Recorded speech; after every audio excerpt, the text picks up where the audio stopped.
everyone, and welcome to our group's counseling application video.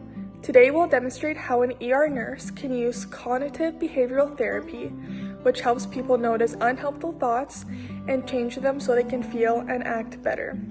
Trauma-informed therapy, which recognizes the impact of trauma and integrates this understanding into every aspect of assessment, communication, and intervention. Person-centered care focuses on the client's feelings and choices, with the helper being supportive, accepting, and non-judgmental. And then lastly, solution-focused brief therapy, which helps people find solutions by focusing on what's working and what they want in the future, not the problem. We're going to be using these to support a female teenager expressing suicidal thoughts. So, our scenario takes place in Stony Rapids Hospital on a quiet night shift. The RCMP brings in a 16-year-old girl after finding her alone near the river late at night, expressing thoughts of ending her life.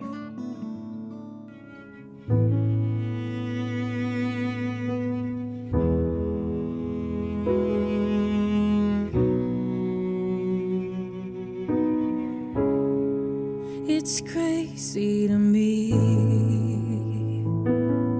in the world so loud, it's the silence you can't see, and I can't breathe. I try to run, but I feel numb, searching for this peace. I try to scream, but nothing comes out. It's the sound of silence when I open my mouth, standing in the middle of the fight. And I don't wanna die. I just forgot what it's like to be alive. Pain's just a fuel for the fire, so let it burn high, let it burn high.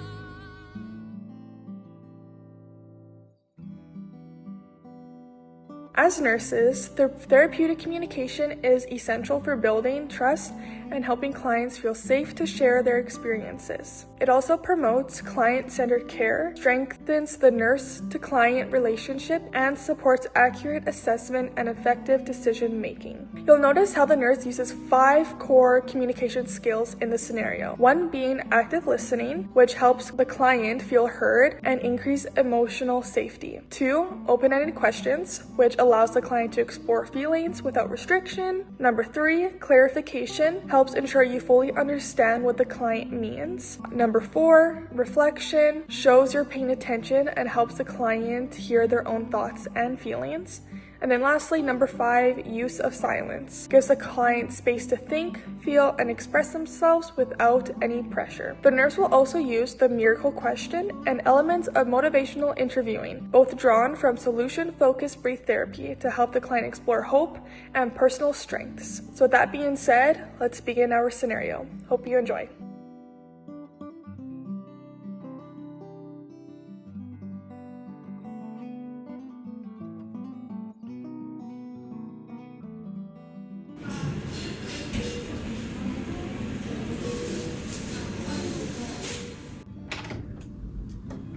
Hi, my name's Jordis. I'm the triage nurse. Thank you for bringing her in. Yeah, we found her sitting by the riverbank, and she said she didn't want to be here anymore, so we thought better safe than sorry we brought her in. Thank you for bringing her in, officer. I think we got it from here. Yeah, well, good luck. I'll see you later. Hi, I'm Jordis. I'm a nurse here. You don't have to talk about anything you don't want to right now. I just want to make sure you're safe and want to let you know that you are in a safe place here. It doesn't really matter. I shouldn't be here in the first place. It sounds like you're feeling like things don't matter right now. Is that true? Yeah, kind of. I'm just, I feel so tired. And it's like no one sees me anymore. Thank you for trusting me enough to share that. I want you to know I'm right here with you and you don't have to hold that all by yourself. When you say you're tired, is it more like physically tired or emotionally from everything that's going on? My mom works overnight, double shift most weeks, and my dad is gone. He left last year. I try to help with my little ones. It's just constant exhaustion. I can't even help with school anymore. I keep getting bad grades. And now teacher looks like I'm lazy kind of.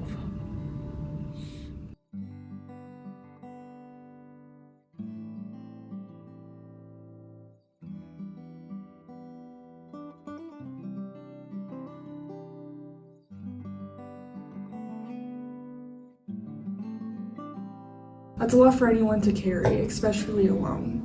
Feeling overwhelmed, confusion, sadness, and probably self-doubt. What was happening tonight before you went out to the river? I can't do this anymore.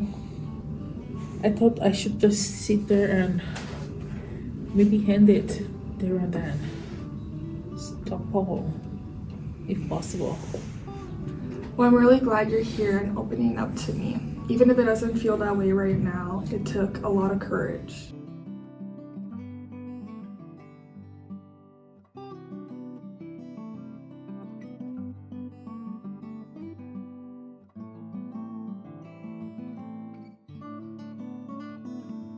Sometimes our thoughts can feel like they're rerunning the show, especially when they tell us things like I'm not enough or nothing will ever change. Do you ever notice thoughts like that?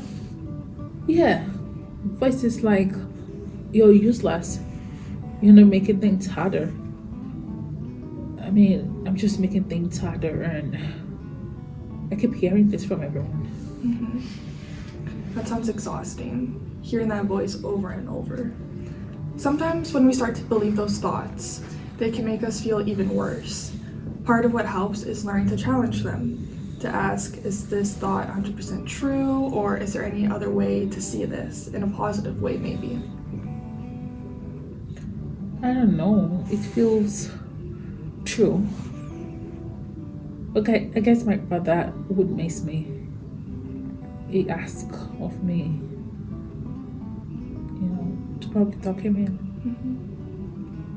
Well, that's an important thought. Your brother depending on you shows that you matter more than your mind tells you.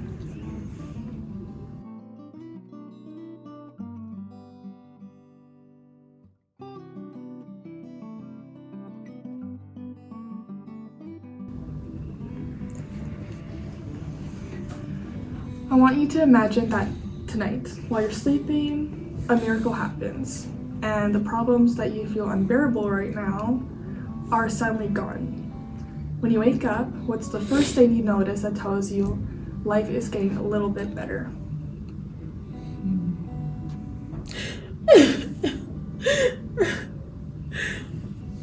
Maybe I'll wake up and feel so heavy, and I actually want to get dressed and probably go for a walk. That sounds peaceful. What might help you take one small step toward that tomorrow, even something tiny? Well, maybe I could text my friend Bingbie.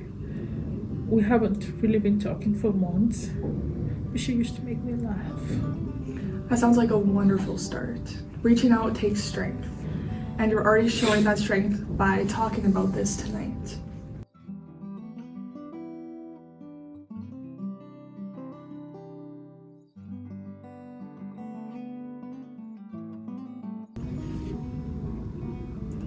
Before we finish, I want to make sure that you're safe tonight. We have the RCMP here, and I can have one of our crisis counselors talk with you.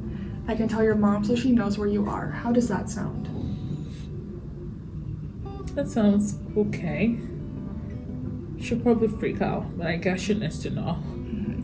That's a brave choice, letting her in. I'll stay with you until the counselor arrives, and we'll take this one step at a time together. Thank you.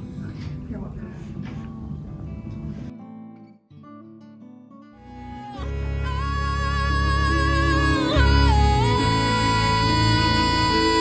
Let it burn.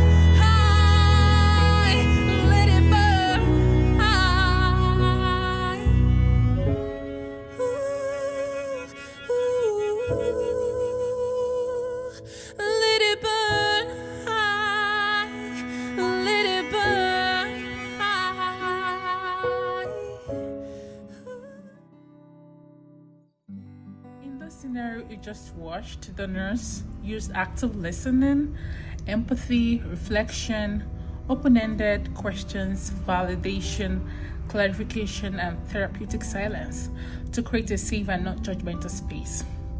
This approach helped establish emotional safety, which is a core component of trauma-informed practice.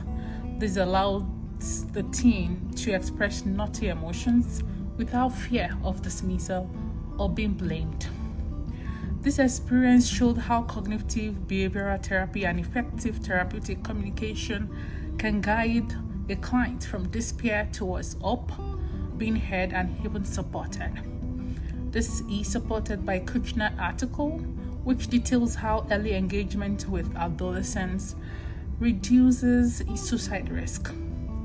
The nurse's response promoted connection, emotional safety, and reduced stress, which serves as a door opener for further crisis risk assessment.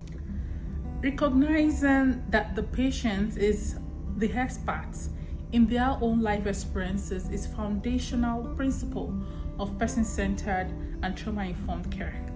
When patients feel genuinely heard, respected, and included in decisions about their treatment, they are more likely to trust the healthcare team and actively engage in their care.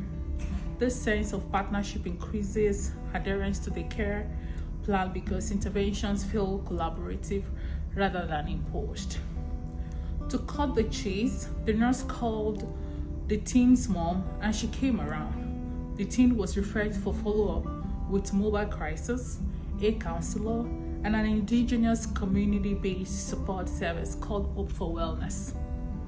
As future nurses, we've learned the power of empathy, validation, and genuine presence.